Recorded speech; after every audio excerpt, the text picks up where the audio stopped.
નમસ્કાર મિત્રો, આજના વિડીયો લેસનમાં આપણે કોમલ સ્વરોનો અભ્યાસ એટલે કે રિયાઝ કરીશું।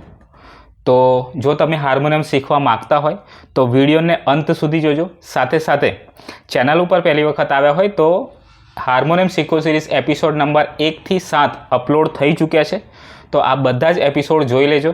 અને કોઈ કન્ફ્યુઝન હોય તો નીચે કોમેન્ટ સેક્શનમાં તમે કોમેન્ટ કરી શકો છો, એટલે કે તમને જે કંઈ મૂંઝવણ હોય એ તમે લખીને મને મોકલી શકો છો, મેસેજ કરી શકો છો। આજનો જે ટૉપિક છે કોમલ સ્વરો, એનો રિયાઝ કરીએ એટલે કે એની પ્રેક્ટિસ કરીએ।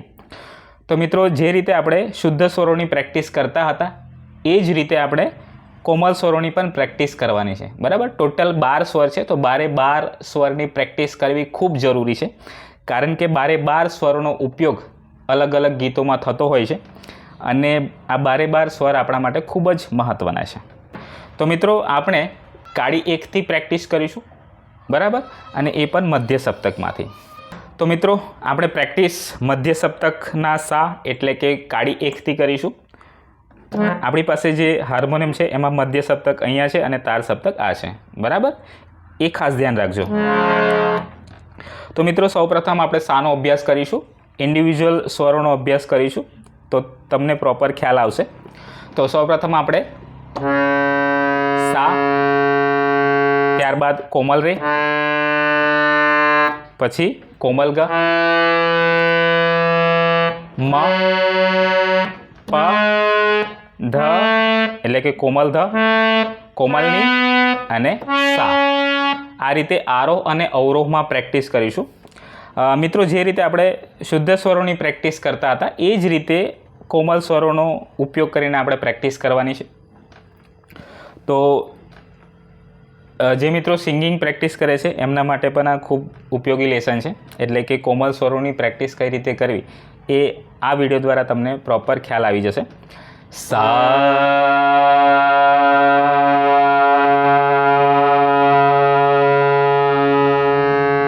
આ રીતે ઇન્ડિવિજ્યુઅલી પ્રેક્ટિસ કરવાની છે। ત્યારબાદ આપણે લઈશું કોમલ રે, રે,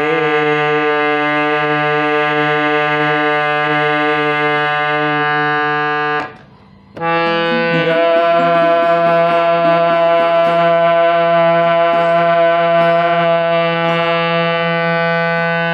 હવે મ લઈશું, મ,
તો આ રીતે તમે આરોહ અને અવરોહમાં કોમલ સ્વરનો ઉપયોગ કરીને પ્રેક્ટિસ કરી શકો છો, બરાબર। હવે ફિંગર પોઝિશન આપણે જોઈ લઈશું।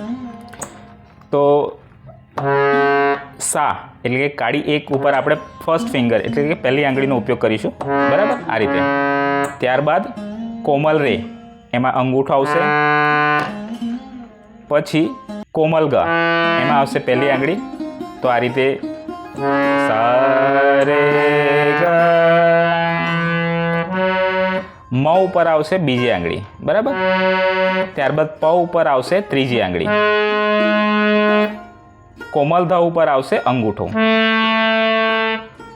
કોમલની ઉપર આવશે પહેલી આંગળી, સા ઉપર આવશે મિડલ ફિંગર એટલે કે બીજી આંગળી, બરાબર। તો આ રીતે આરોહમાં ફિંગર પોઝિશન રહેશે। અવરોહમાં જોઈએ, ફરીથી મિડલ ફિંગર, ત્યારબાદ પહેલી આંગળી કોમલનીમાં, અંગૂઠો, કોમલ ધ, પંચમ ઉપર આપણે ત્રીજી આંગળીનો ઉપયોગ કરીશું. મધ્યમ એટલે કે મ ઉપર આપણે વચલી આંગળીનો એટલે કે બીજા નંબરની આંગળીનો ઉપયોગ કરીશું. ત્યારબાદ કોમલ ગ પહેલી આંગળી, કોમલ રે ઉપર અંગૂઠો આવશે અને ફરીથી સા એટલે કે કાળી એક ઉપર આપણે સા ઉપર આપણે પહેલી આંગળીનો ઉપયોગ કરીશું. તો આ રીતે આપણે પ્રેક્ટિસ કરીશું. સૌપ્રથમ આપણે ધીમેથી પ્રેક્ટિસ કરીશું, ત્યારબાદ પ્રેક્ટિસમાં તમે ઝડપ વધારી શકો છો. બરાબર. સા રે ગ મ પ ધ ની સા સા ની ધ પ મ ગ રે સા સા રે ગ મ પ ધ ની સા સા ની ધ પ મ ગ રે સા. શરૂઆતમાં તમારે ધીમેથી પ્રેક્ટિસ કરવાની છે. બરાબર. એટલે સ રે ગ મ પ ધ ની સા સા ની ધ પ મ ગ રે સા. ત્યારબાદ જેમ જેમ તમને ફાવટ આવતી જાય તેમ તેમ તમે એની સ્પીડમાં વધારો કરી શકો છો. બરાબર. સા રે ગ મ પ ધ ની સા સા ની ધ પ મ ગ રે સા સા રે ગ મ પ ધ ની સા સા ની ધ પ મ ગ રે સા. તો મિત્રો, આ છે કોમલ સ્વરોની પ્રેક્ટિસ. આ રીતે તમારે પ્રેક્ટિસ કરવાની હોય છે. અને કોમલ સ્વરોનો જે અવાજ છે એટલે કે એનો સાઉન્ડ છે એ તમારે ધ્યાનથી સાંભળવાનો હોય છે. કારણ કે જો તમે ધ્યાનથી નહીં સાંભળો અને એનો જે ડિફરન્સ છે એ તમને ખબર નહીં પડે તો તમે એવા ગીતો નહીં વગાડી શકો, નહીં સમજી શકો જેમાં કોમલ સ્વરોનો પ્રયોગ થયો છે. બરાબર. તો આપણે બધા સ્વરોનો અભ્યાસ કરવાનો છે.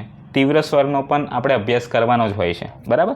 તો એ તીવ્ર સ્વરનો પણ તમે અભ્યાસ અલગથી કરી શકો છો. એનો સાઉન્ડ જે છે એને અન્ડરસ્ટેન્ડ એટલે કે સમજવાની કોશિશ કરો.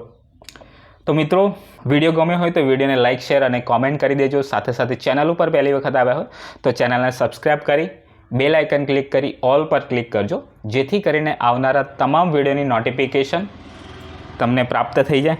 તો આજના વિડીયોમાં બસ આટલું જ. ફરી મળીશું એક નવા વિડીયોમાં નવા ટૉપિક સાથે. ત્યાં સુધી જય હિન્દ, જય ભારત.